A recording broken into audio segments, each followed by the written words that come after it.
നമസ്കാരം. എല്ലാവരും ഹാപ്പി ആയിട്ടും ഹെൽത്തി ആയിട്ട് ഇരിക്കാൻ വിചാരിക്കുന്നു. എന്റെ പേര് ഡോക്ടർ ശ്വേത. ഞാനൊരു ആയുർവേദിക് ഡോക്ടറാണ്. ഒരു സ്ത്രീ ആയതുകൊണ്ട് മാത്രമല്ല ഞാനിത് പറയുന്നത്. ഒരു സ്ത്രീയെ സംബന്ധിച്ചോളം ഏറ്റവും ബ്യൂട്ടിഫുൾ ആയിട്ടുള്ളതും എന്നാൽ ഏറ്റവും ഡിഫിക്കൽട്ട് ആയിട്ടുള്ള ഒരു സിറ്റുവേഷൻ ആണ് മദർഹുഡ് എന്ന് പറയുന്നത്. കാരണം ഫിസിക്കലി മെന്റലി ഒരുപാട് ചേഞ്ചസിൽ കൂടെ ഈ പറയുന്ന സ്ത്രീ ഒരു പ്രഗ്നന്റ് ആയി കഴിയുമ്പോൾ ഒരു അമ്മയായി കഴിയുമ്പോഴേക്കും അവൾക്ക് പോവേണ്ടതായിട്ടുണ്ട്. ബാക്കിയുള്ള അവളുടെ ഫേസസ്, അതായത് മകളായിരിക്കുന്നതും ഭാര്യയായിരിക്കുന്നതും ഒക്കെ ഇതിനേക്കാളും വളരെ വളരെ വളരെ എളുപ്പമുള്ള കാര്യമാണ്. പ്രഗ്നന്റ് ആയിട്ടിരിക്കുമ്പോൾ നമ്മൾ പറയുന്നതായിട്ട് ഒരു വാക്കുണ്ട്, ദ്വൗഹൃദനി. അതായത് നമ്മുടെ ശരീരത്തിൽ രണ്ട് ഹൃദയമുണ്ട് എന്നാണ് പറയുന്നത്. അതുകൊണ്ട് തന്നെ നിങ്ങൾ ശ്രദ്ധിക്കേണ്ട ഒരു കാര്യമുണ്ട്. അമ്മേനെ നിങ്ങൾ ഹേർട്ട് ചെയ്തിട്ടുണ്ട് എന്നുണ്ടെങ്കിൽ ഉറപ്പായിട്ടും നിങ്ങൾ നിങ്ങളുടെ കുഞ്ഞിനെയും കൂടിയാണ് ഹേർട്ട് ചെയ്യുന്നത്. നിങ്ങൾ ശ്രദ്ധിച്ചാൽ ആ കുഞ്ഞിന് നല്ല രീതിയിൽ വളരാൻ പറ്റുമോ അതോ മോശം രീതിയിലാണോ ആ കുട്ടിയുടെ ഹെൽത്ത് വരുന്നത് എന്ന് ഡിസൈഡ് ചെയ്യാൻ പറ്റും. അതുകൊണ്ട് തന്നെ നിങ്ങളുടെ ഭാര്യ ഗർഭിണി ആയിരിക്കുകയാണെങ്കിൽ നിങ്ങൾ ശ്രദ്ധിക്കേണ്ടതായിട്ടുള്ള കുറച്ച് കാര്യങ്ങളുണ്ട്. അത് പ്രഗ്നന്റ് ആയിരിക്കുന്ന സ്ത്രീയോടും കൂടിയാണ് ഞാൻ പറയുന്നത്. ആദ്യത്തെ തന്നെ വെരി ബേസിക് ആയിട്ടുള്ള ഒരു കാര്യമാണ്. നല്ലത് മാത്രം പറയുക, നല്ലത് മാത്രം ചിന്തിക്കുക, നല്ലത് മാത്രം കേൾക്കുക. ഇത് ഞാൻ പറയുമ്പോൾ എന്താണ് ഈ നല്ലത് എന്ന് ഉദ്ദേശിക്കുന്നത്? ഇതിപ്പോ നമ്മൾ സംസാരിക്കുന്ന കാര്യമാണെങ്കിൽ ഒരാളുടെ അച്ചീവ്മെന്റിനെ പറ്റി സംസാരിക്കാം, മറ്റൊരാളുടെ ഹാപ്പിനെസിനെ പറ്റി നമുക്ക് സംസാരിക്കാം. അങ്ങനെ എല്ലാം പോസിറ്റീവ് ആയിട്ടുള്ള രീതിയെ പറ്റി നമുക്ക് സംസാരിക്കാം. കേൾക്കുക എന്ന് പറയുന്നത് പല പല മ്യൂസിക് നമുക്ക് കേൾക്കാം, അതേപോലെ തന്നെ പല സൗണ്ട് ടൂൺസ് നമുക്ക് കേൾക്കാം, അതേപോലെ കവിതകൾ, കഥകൾ ഒക്കെ നമുക്ക് കേൾക്കാം. നല്ലത് മാത്രം പറയുന്നത് കേൾക്കാനും ശ്രമിക്കുക.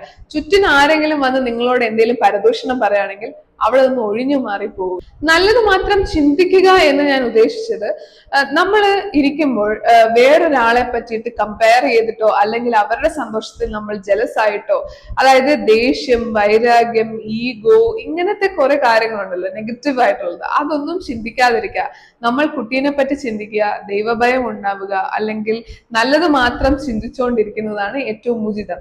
നമ്മൾ ചിന്തിക്കുന്നതും നമ്മൾ പറയുന്നതും നമ്മൾ കേൾക്കുന്നതും എല്ലാം അകത്തിരിക്കുന്ന ഒരു വ്യക്തി പ്രോസസ് ചെയ്തുകൊണ്ടേ ഇരിക്കുകയാണ്. അതുകൊണ്ട് എല്ലാം ചെയ്യുമ്പോൾ വളരെ ശ്രദ്ധിച്ച് ചെയ്യുക. ഗർഭിണിയാണെന്ന് കരുതി എപ്പോഴും റെസ്റ്റ് എടുക്കേണ്ട ആവശ്യമൊന്നുമില്ല. നിങ്ങൾക്ക് ചെറിയ ചെറിയ ഫിസിക്കൽ ആക്ടിവിറ്റീസ് ഒക്കെ നിങ്ങളുടെ ഡേ ടു ഡേ ലൈഫിൽ നിങ്ങൾക്ക് ഇൻക്ലൂഡ് ചെയ്യാം. നടക്കാം, ചെറിയ ചെറിയ ജോലികൾ ചെയ്യാം, അങ്ങനെ ഇരുന്നെഴുന്നേക്കാം, ചില എക്സസൈസസ് ഒക്കെ ഉണ്ട്. അതൊക്കെ നമുക്ക് ഇതിൻ്റെ അകത്ത് ഫോളോ അപ്പ് ചെയ്യാൻ പറ്റും. ഇനി വളരെ തെറ്റായിട്ടുള്ളൊരു മിത്തിനെ പറ്റിയിട്ടാണ് ഞാൻ പറയാൻ പോകുന്നത്. അതായത് കുങ്കുമപ്പാല് കുടിച്ചു കഴിഞ്ഞാൽ കുട്ടി അങ്ങ് വെളുക്കും എന്നുള്ളൊരു തെറ്റിദ്ധാരണയുണ്ട്. സത്യത്തിൽ ചില കേസസിൽ അബോർഷൻ റിപ്പോർട്ട് ചെയ്തിട്ടുണ്ട്. നിങ്ങളുടെ ഭാഗ്യം കൊണ്ടായിരിക്കാം നിങ്ങളുടെ കുട്ടി ഇപ്പോഴും സേഫ് ആയിട്ടിരിക്കുന്നത്. ഒരിക്കലും ഒരു കുങ്കുമപ്പാലിനും നമ്മുടെ കുട്ടിയുടെ നിറം നിശ്ചയിക്കാൻ പറ്റില്ല. നോക്കൂ, നിങ്ങളും നിങ്ങളുടെ ഭർത്താവിനെയും പോലെ തന്നെ നിങ്ങളുടെ കുട്ടി ഇരിക്കുകയുള്ളൂ. അല്ലാതെ ഒരിക്കലും നിങ്ങൾ എക്സ്പെക്ട് ചെയ്യാൻ പാടില്ല കുട്ടിക്ക് ഇനിയും ഒരുപാട് നിറം വേണം എന്നുള്ളത്. നിറത്തിലൊന്നും ഇപ്പൊ ഒരു കാര്യമില്ല. കുട്ടി ഹെൽത്തി ആണോ, കുട്ടി ഹാപ്പി ആയിട്ടിരിക്കുകയാണോ, കുട്ടി ആക്റ്റീവ് ആയിട്ടിരിക്കുകയാണോ എന്നുള്ള കാര്യത്തിലാണ് നമ്മൾ ശ്രദ്ധ കൊടുക്കേണ്ടത്. വേറൊരു കാര്യമുണ്ട്, ഗർഭിണിയാണ് എന്ന് കരുതിയിട്ട് എല്ലാം അങ്ങ് തീറ്റിക്കുക, എല്ലാം അങ്ങ് തിന്നുക, ഇത് ശരിയല്ല. നോർമലി ഒരു കുഞ്ഞിന്റെ വെയിറ്റ് എന്ന് പറയുന്നത് 2.5 kgs ആണ്. ഓക്കെ, ഇതിൽ കൂടുതലായിട്ട് വന്നു കഴിഞ്ഞാൽ അമ്മയ്ക്ക് തന്നെയാണ് ഡിഫിക്കൽട്ട് ആയിട്ട് വരുന്നത്. അത് മാത്രമല്ല, ഒരുപാട് കഴിപ്പിക്കുന്നത് കൊണ്ട് നിങ്ങൾ ഓവർ വെയിറ്റ് ആവുകയും പിന്നീട് അത് റെഡ്യൂസ് ചെയ്യാനും വളരെ പാടാണ്. ഇതിൽ നിങ്ങൾ ശ്രദ്ധിക്കേണ്ട കാര്യം ഇത് മാത്രമേ ഉള്ളൂ, എന്റെ കുഞ്ഞിനും എനിക്കും വേണ്ടിയിട്ട് എന്താണ് പോഷകാഹാരങ്ങൾ. ചിലപ്പോൾ നിങ്ങളുടെ നാക്കിന് അത് അത്ര രുചികരമായിട്ട് തോന്നില്ലായിരിക്കും, പക്ഷെ നിങ്ങളുടെ ശരീരത്തിനും നിങ്ങളുടെ കുഞ്ഞിനും അത് വളരെ നല്ലതാണെങ്കിൽ നിങ്ങൾക്ക് എടുക്കാവുന്നതാണ്. അതുകൊണ്ട് ഓവർ ഈറ്റ് ചെയ്യാതെ നിങ്ങൾക്ക് എന്താണ് വേണ്ടത്, നിങ്ങളുടെ ബോഡിക്ക് എന്താണ് വേണ്ടത്, അല്ലെങ്കിൽ കൂടുതൽ പോഷകാഹാരമുള്ള ആഹാരങ്ങൾ ഏതാണെന്ന് കോൺസെൻട്രേറ്റ് ചെയ്ത് അത് കഴിക്കാനായിട്ട് ശ്രമിക്കുക. വളരെ ഇമ്പോർട്ടന്റ് ആയിട്ടുള്ള കാര്യം ഹൈഡ്രേഷൻ, അതായത് നിങ്ങളുടെ ബോഡിയിലെ ഹൈഡ്രേഷൻ നിലനിർത്തിക്കൊണ്ട് വെള്ളം നന്നായിട്ട് കുടിക്കുക. അമ്മയ്ക്ക് ഉണ്ടാവുന്ന സൈക്കോളജിക്കൽ ചേഞ്ചസിനെ നമുക്ക് ഒരു പരിമിതി വരെയും നമുക്ക് കൺട്രോൾ ചെയ്യാൻ പറ്റുന്ന ഒരു രീതിയാണ് മെഡിറ്റേഷൻ അല്ലെങ്കിൽ പ്രാർത്ഥന, എന്തേലും. കാരണം നമ്മൾ മെഡിറ്റേഷൻ ചെയ്യുമ്പോഴേക്കും നമ്മുടെ ഈ ഓവർ തിങ്കിങ് അല്ലെങ്കിൽ ഒരു സ്ട്രെസ്, ആൻസൈറ്റി ഒക്കെ കുറയ്ക്കാനായിട്ട് നമുക്ക് സാധിക്കും.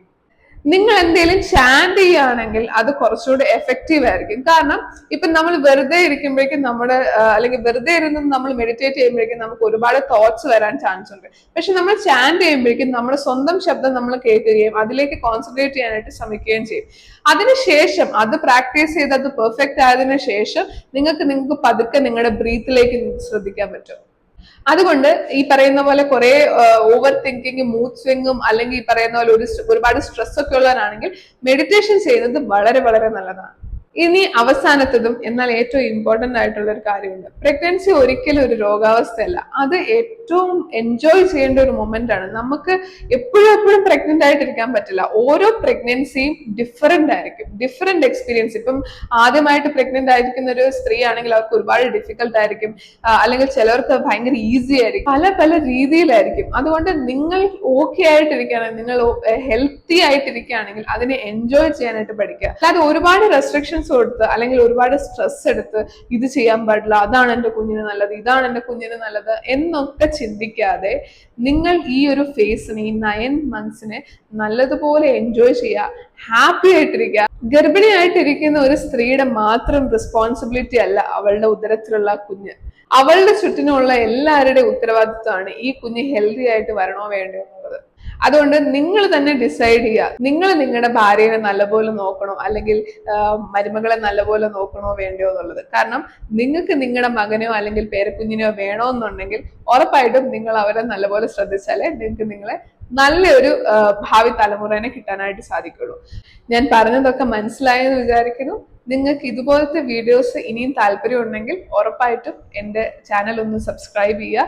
ഈ വീഡിയോ നിങ്ങൾക്ക് ഉപകാരപ്രദമായി എന്ന് തോന്നിയിട്ടുണ്ടെങ്കിൽ ഉറപ്പായിട്ടും ഒരു ലൈക്ക് കൊടുക്കുക. അതേപോലെ നിങ്ങളുടെ അഭിപ്രായങ്ങൾ എന്നോട് കമന്റ് വഴി രേഖപ്പെടുത്തുക. എന്തെങ്കിലും ടോപ്പിക്സിന് നിങ്ങൾക്ക് താല്പര്യമുണ്ട് അല്ലെങ്കിൽ ഇതിനെപ്പറ്റി കേൾക്കാൻ താല്പര്യമുണ്ടെന്നുണ്ടെങ്കിൽ ഉറപ്പായിട്ടും എന്നെ അറിയിക്കുക. സോ അടുത്ത വീഡിയോയിൽ കാണുന്നവരെ നന്ദി, നമസ്കാരം.